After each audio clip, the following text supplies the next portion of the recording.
Welcome to my channel. Mapagpalang araw sa inyong lahat mga ka-dreamer. Umpisa na tayo.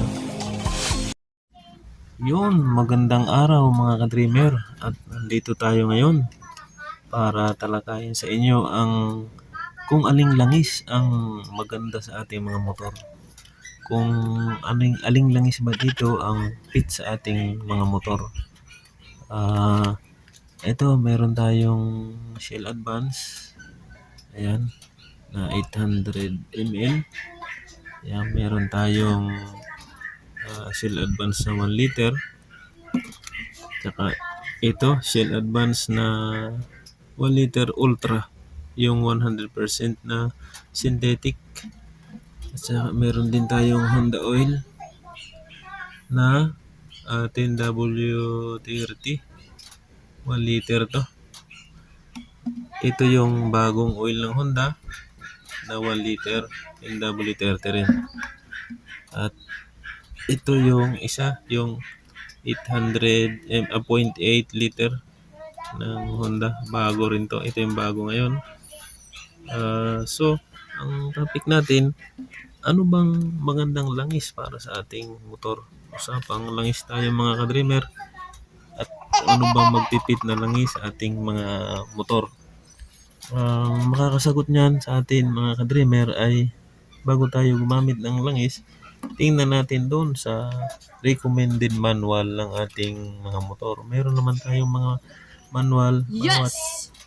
Bawat motor may mga manual yan mga ka-dreamer. At ito nga, tingnan natin sa manual nung sa akin na Honda Wave 110 Alpha. At nandito yung kanyang manual. Ayan.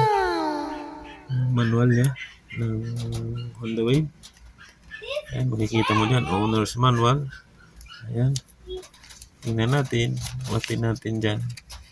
Kita natin dyan yung mga ayan. Ayan o. Yan, contents. May safety, operation guide, may maintenance, may troubleshooting, information, specification. Yan. Pumunta tayo doon sa engine oil. Tingnan natin.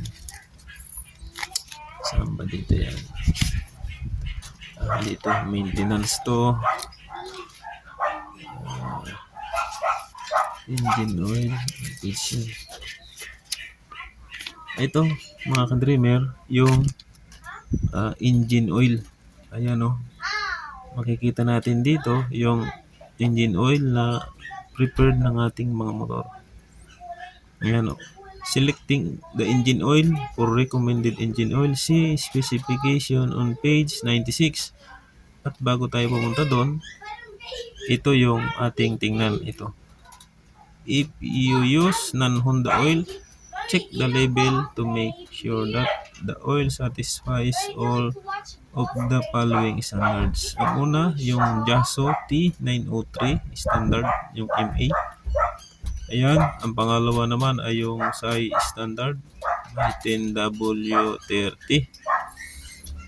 Ang pangatlo ay yung API classification, SG or higher. Ayan.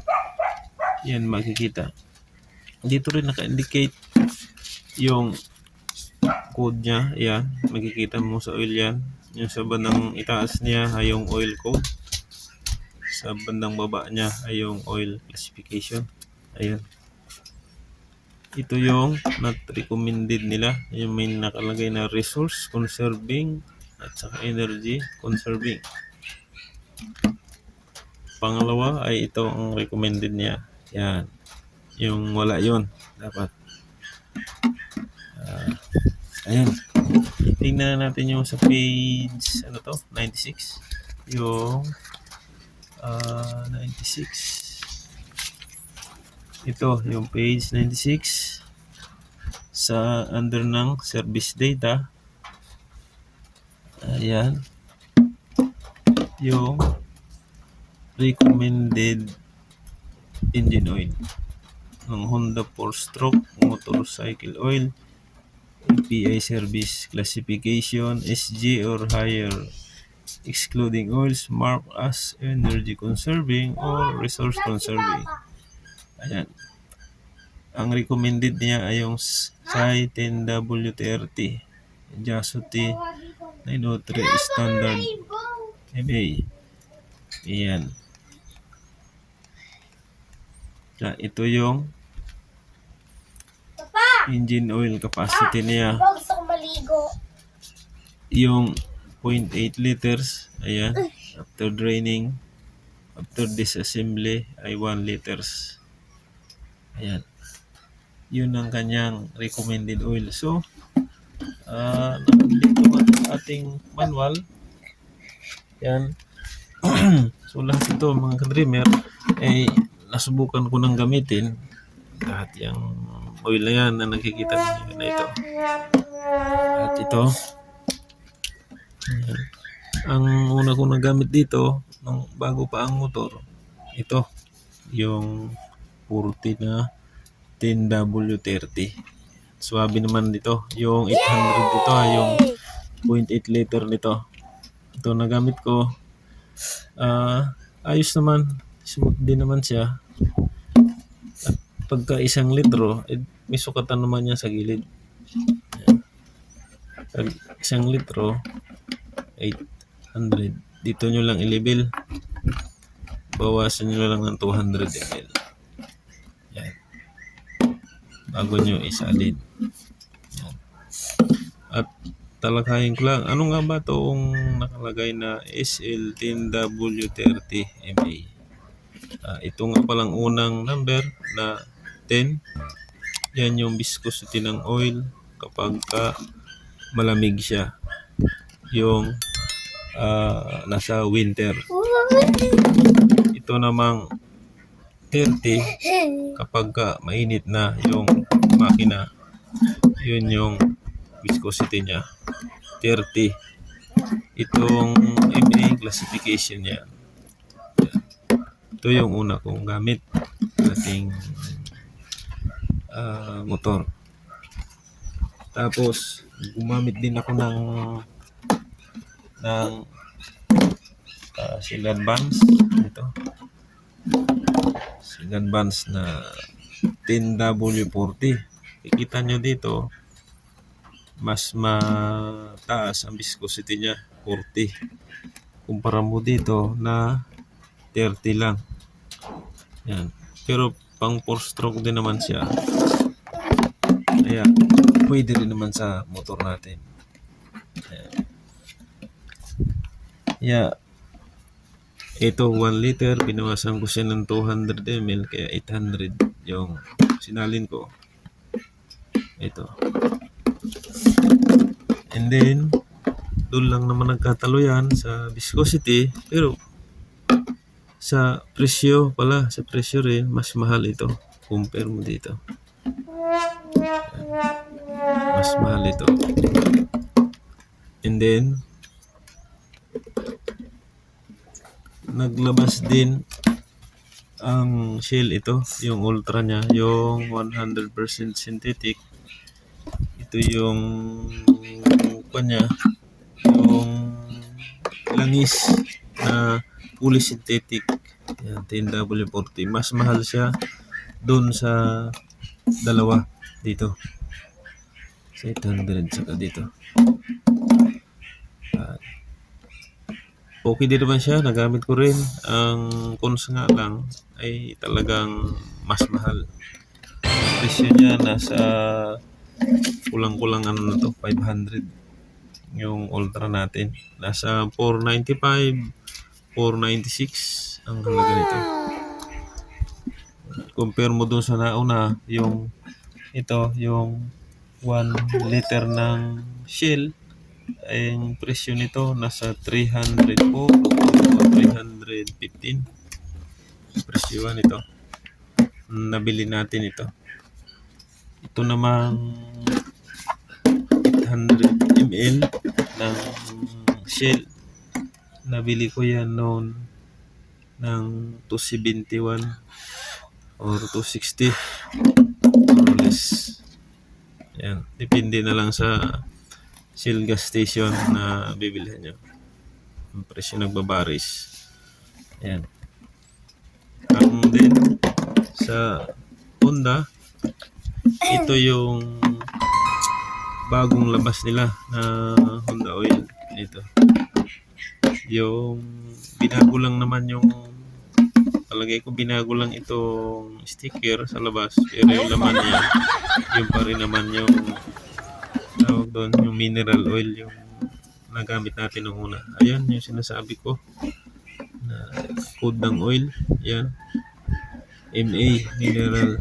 Ito yung viscosity niya, W30 SL 0.8 liters. Ito yan. Ito ang gamit ko sa ngayon mga dreamer, at okay naman. At depende sa takbo nyo, magpalit kayo ng oil. Pwede ring magpalit kayo ng every 1.5 ang tinakbo, or buwanan, or per month. Depende kung anong mauna. Kung alin ang mauna doon. Isang buwan na kayo, pero hindi pa na tumatakbo na, hindi pa nakasagad ng 1.5, palit na kayo. O depende rin naman kung 1,000 kilometer ang odo nyo bago kayo magpalit, or depende sa kakayahan nyo, kasi kailangan naman talagang palitan natin ng oil, at yan ang mahalaga sa atin. Ayun, yan ang mga pamilian lang naman natin at sinabi ko sa inyo. Ayan, ito yung yung unang oil. Yan. Ito yung bago ngayon ng Honda. Yan. Ito yung bago.